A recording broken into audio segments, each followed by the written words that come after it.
In this video, I'm going to show you how to create a bar graph of a single variable in Excel.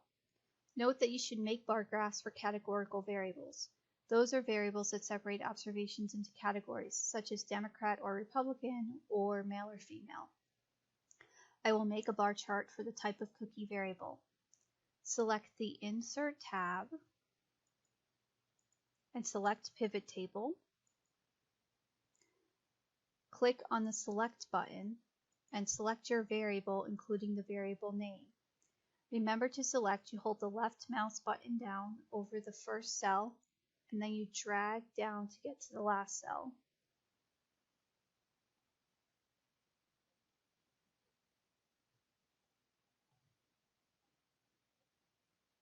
Then lift up the left mouse button and click on this button here.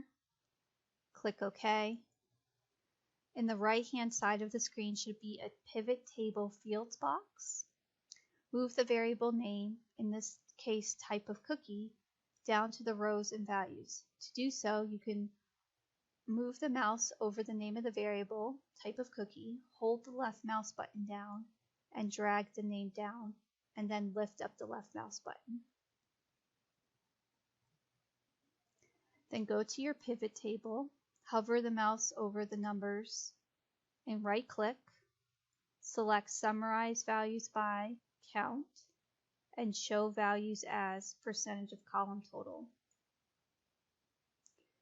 This chart here tells you what percentage of observations fit into each category.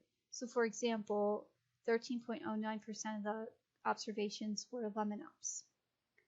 Next, hover the mouse button over the row label cell, hold the left mouse button down, and select the entire pivot table until the grand total.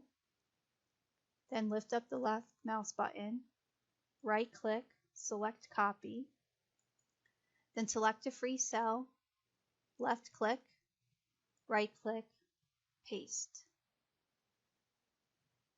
Next, in the copied pivot table, hold the left mouse button down over the row label cell, drag down to select the entire pivot table, then lift up the left mouse button, select the Insert tab, select Bar Charts, 2D Clustered Column.